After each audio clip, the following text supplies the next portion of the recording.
12월 마지막 주를 앞두고 오늘도 돈이 몰린 섹터 다음 주 투자 전략 순환매에 대해서 알아보도록 할게요. 목요일날 금요일날 코스닥 지수가 많이 하락을 했죠. 단기적인 추세 이탈은 거의 확실하게 나와줬고요. 이제 문제는 그거예요. 다음 주에 우리 투자 전략 중요 포인트. 일단 추세는 이탈이 됐습니다. 그리고 나서 이제는 어느 정도 단기 저점을 이 구간에서 만들고 나서 이제 기술적 반등을 이제 하겠죠. 월요일 날 바로 할 수도 있고 아니면 한 번 더 흔들었다가 반등이 나올 수가 있는데 문제는 그거예요. 기술적 반등은 나오겠지만 전체적인 추세는 이제 우하향으로 좀 바뀔 확률이 높기 때문에 저번에 말씀드렸던 이런 헤드앤숄더 패턴이 나올 수가 있다는 거죠. 올라가더라도 고점을 낮춰주는 이런 반등이라면은 충분히 다시 맞고 하락할 수가 있다. 그러면 우리는 여기에 맞게 어느 정도 시나리오를 짜고 하지만 우리가 이런 시나리오와 좀 다른 모습이 나와줬을 때는 그때 다시 계획을 수정해도 되지 않을까라고 생각을 합니다. 자, 이렇게 하락이 나왔으니까 이때 어떤 종목들이 하락을 이끌었고 이렇게 하락이 나왔을 때 비교적 또 잘 버티는 종목들이 뭐가 있었는지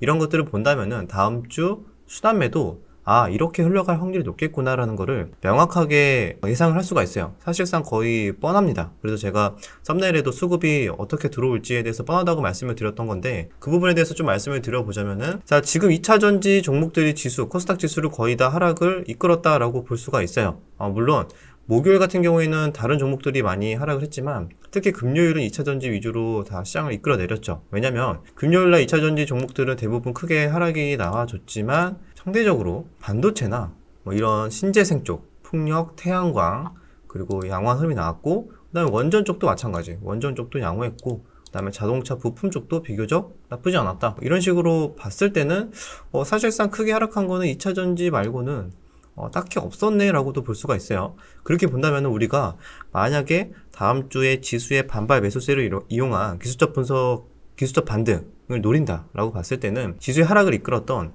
2차전지 종목, 2차전지 테마 종목 내에서 강한 순환매가 들어올 수가 있습니다. 기술적 반등이 나온다면, 그죠? 여기에서 반등이 나올 때 또 어떠한 시소 타기 게임이 나오겠죠? 당연히 신재생 쪽, CS 윈드, 뭐 이런 풍력이나 하나솔루션, OCI 이런 종목들, 풍력 태양광, 그 다음에 뭐 탄소 중립이나 아니면은 원전 이런 종목들 위주로 살짝의 횡보나 조정이 나올 수가 있겠죠. 부정의 테마였던 방산주, 그죠? 현대로템, 퍼스텍, 뭐 팜스토리, 뭐 미래생명자원 등등 뭐 이런 소형주들도 있고 그런 종목들도 마찬가지로 부정의 테마이기 때문에 2차전지 쪽이 반등이 나오면서 지수의 상승을 이끈다? 그러면은 이렇게 오히려 하락할 때 부각을 받았던 신재생이나 부정의 테마, 방산 곡물주는 조정이 나올 수가 있다. 그 다음에 제가 지수의 흐름을 말씀드렸던 것처럼 단기적으로 반등이 나오더라도 고점을 낮추는 헤드앤숄더의 패턴이 가능성이 높다면 반등이 나오고 나서 다시 재차 하락이 나올 수가 있겠죠. 뭐 이런 식으로 이런 포스코 같은 종목도 마찬가지로 기술적 반등이 지수와 함께 나올 텐데 이렇게 반등이 나왔다가 다시 하락이 나올 수가 있기 때문에 만약에 그렇게 본다. 그죠? 여기에서도 포스코 퓨처엠도 단기적인 이런 지지 라인에서 반등 나왔다가 다시 이렇게 만약에 하락이 나올 가능성이 높다. 라고 본다면은 그러면 그때 다시 조정을 받았던 신재생이나 뭐 탄소 중립이나 원전이나 그다음에 또는 뭐 방산주라던가 그죠? 부정의 테마 이런 쪽에서 조정 이후에 다시 맞고 하락할 때 순간적으로 그런 시도 타입 게임 이쪽으로 또 수급이 확 들어올 수가 있다. 자, 그런 흐름을 만약에 그려본다면은 다음 주 4월의 마지막 주는 이런 식으로 대응을 하면 좋겠다. 본인의 투자 전략을 좀 더 다듬을 수 있지 않을까라고 생각을 합니다. 그래서 저도 거기에 따라서 준비를 할 생각이고 하지만 시장에서는 당연히 변수가 발생할 수가 있죠. 뭐 어떠한 뉴스나 어떠한 변수가 나올 수가 있기 때문에 그런 디테일한 변수에 대해서는 당연히 언제든지 반영해서 생각보다 이게 좀 더 약하네. 생각보다 잘 하락을 안 하고 버텨주네. 그러면은 내가 예상했던 그런 구간보다는 좀 더 타점들이 좀 달라지거나 흐름들이 조금 변화가 올 수 있겠구나. 이 정도의 당연히 시나리오는 추가적으로 넣어놔야겠죠. 그래서 그런 식으로 일단 큰 흐름을 먼저 이해를 하고 세부적으로 개별 종목이나 이런 것들에 대해서도 디테일을 좀 살펴보면은 좋을 것 같습니다. 그 외에도 당연히 시장에 만약에 조금 뒤숭숭하다, 매매할 게 많이 좀 없다 싶으면은 뭐 이런 신규주들이나 몇몇 품절주나 또 이런 종목들도 장난을 칠 수가 있거든요. 또 그렇게 볼 수가 있습니다. 뭐 이런 부품주들도 사실 크게 추세가 이탈되지 않았기 때문에 추가적으로 하락이 나오고 나서 다시 기술적 반등이 나올 수 있는 종목들이 꽤 있어요.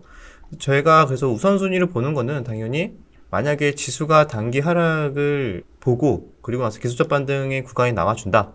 그러면은 일단은 최근에 강했던 이런 포스코 뭐 DX, 퓨처엠, 인터내셔널, 엠텍 이런 종목들도 아마 지수와 함께 기술적 반등이 나올 것이고, 에코 형제도 마찬가지겠죠?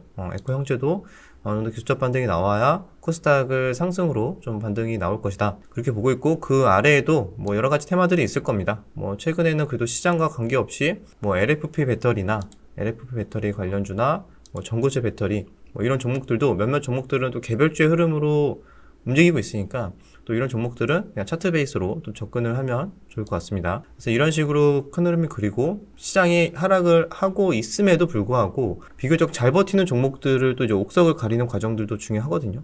그러면은 이제 테마성으로는 일단 이런 방산주들도 보겠지만 사료주나 일단은 전체적인 신고가의 영역이 나와주면서 괜찮은 흐름이 나왔던 게 역시 CS 윈드 같은 풍력주. CS 윈드는 현재 신고가로 금요일날 깔끔하게 마무리가 됐고, 여기서 추가적인 조정이 나온다고 해도 이런 신고가의 가격, 이런 가격대를 크게 이탈하지 않는다면은 계속 관심 있게 지켜봐야겠죠. CS 베어링도 마찬가지. 또 이쪽에 CS 형제들이 또 잘 버티는 모습이 나와준다면은 다른 풍력주들 또 순환매가 들어올 수가 있습니다. 뭐 동국 SNC 뭐 등등 뭐 여러 가지 종목들이 있으니까 그것도 가볍게 보시면 좋을 것 같고, 뭐 SK 오션 플랜트 같은 종목도 좋은 흐름이 나와주고 있죠. 이런 종목도 비교적 시장 대비해서는 그래도 양호하게 횡보하고 있어서 이쪽도 뭐 풍력 쪽 수급이 들어온다면 순환매가 가능할 수가 있습니다.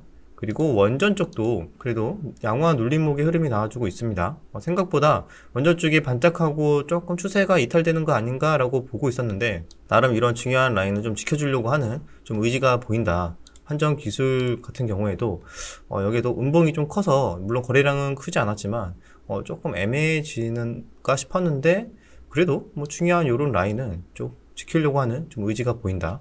그래서 원전 쪽도 아직 추세가 살아있기 때문에 소형주부터 해가지고 약간의 중형주, 대형주까지도 같이 넣어놓고 순환매 후보로 관심있게 지켜볼 만한 종목이라고 볼 수 있습니다. 그리고 태양광에서도 하나솔루션이 계속 저점을 올리면서 야금야금 올려주고 있고, OCI도 조용히 올라가고 있어요. OCI도 조용히 최근 들어서 거의 올해 들어서죠. 올해 1월부터 계속 저점 올리면서 야금야금 올라가주고 있는 모습이 태양광 쪽에도 역시 좀 양호한 흐름이 나와주고 있다. 그리고 비교적 신재생에서 굉장히 소외를 오랫동안 받았던 수소 쪽도 조금 뉴스와 함께 뭐 범한 피열셀, 두산 피열셀 같은 종목들도 그래도 전체적인 추세가 나쁘진 않죠. 그래서 이렇게 좀 바닥을 다지는 듯한 좀 모습들이 나와주고 있고, 범한 피열셀도 마찬가지 좀 지루한 횡보가 나와주고 있는데 언제 이런 고점 라인을 한번 돌파를 시도하는지 그 여부도 좀 관심 있게 볼 만한 포인트라고 볼 수가 있습니다. 자, 그래서 이렇게 신재생 쪽이 나쁘지 않다. 원전을 포함해서,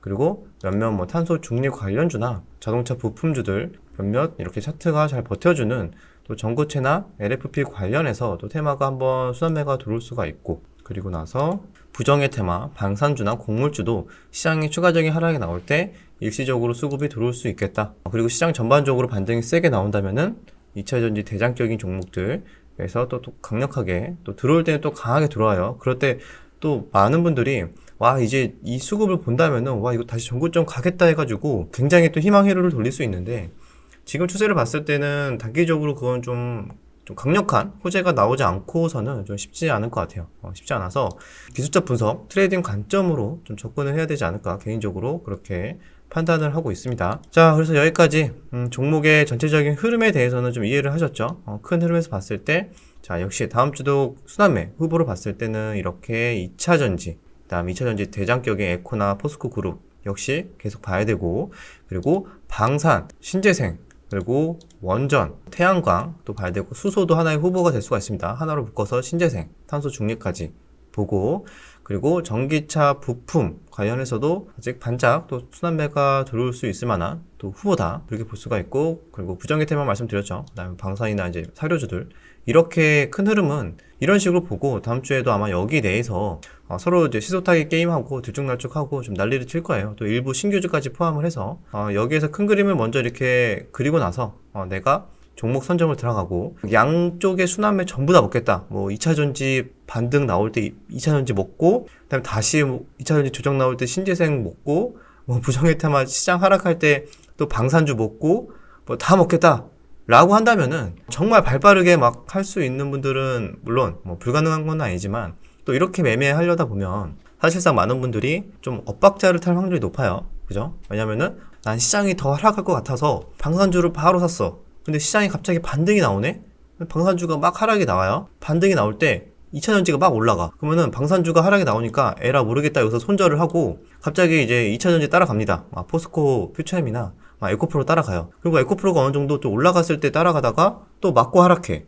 그래서 2차전지가 갑자기 마이너스 전환하는데 방산주는 그러면 여기 손절하고 나서 5일선 반등으로 또 이렇게 또 반등이 또 나와. 그러면은 여기서 손절하고 반등 나오고 2차전지는 또 올라갈 때 사서 그래서 또 엇박자 타고 2차전지에서 또 손절 나가고 근데 지나가고 나면은 완전히 엇박자 타는 경우 이런 경우 많은 분들 경험하셨을 거예요. 그래서 내가 정말 둘 다 이렇게 순환매를 다 먹을 자신이 없으면은 하나라도 좀 집중하면서 차분하게 매매를 하시면 좋을 것 같아요. 마치 그거와 같아요. 뭐 지수의 파생상품 매매할 때 지수의 양방향을 내가 다 먹겠다 라고 한다면은 파생 트레이딩 하시는 분들도 그건 좀 욕심이라고 하거든요. 그죠? 그렇게 하는 것보다는 한 가지 방향성에 대해서 좀 집중을 하는 것도 괜찮다고 생각을 합니다. 특히 장중에 모니터링을 오랫동안 하기 어려우신 분들은 더더욱 그렇겠죠. 또 그거와 별개로 개별주의 만약에 흐름으로 몇 가지 종목만 본다면은 뭐 하이브도 최근에 굉장히 좋은 흐름이 나왔기 때문에 만약에 시장 영향으로 하이브가 뭐 일시적으로 조정이 좀 세게 나와준다?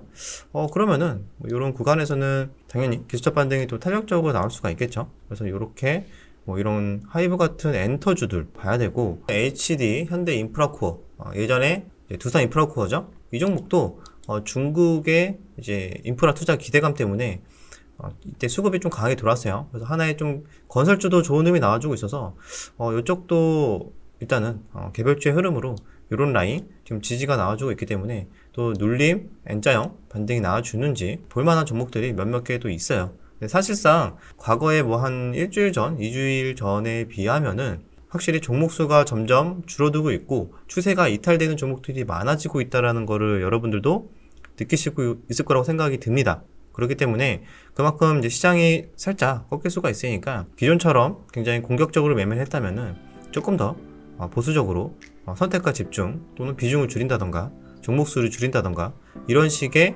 디테일한 투자 전략의 수정은 좀 필요한 구간이라고 보고 있습니다. 여기에서는 뭐 큰 욕심보다는 크게 손실 없이 잘 약간의 수익이라도 좀 감사하면서 보면은 좀 무난하게 4월달을 잘 마무리할 수 있지 않을까 생각하면서 오늘 영상 여기까지 마무리하고 다음 주도 성투하시길 바라겠습니다.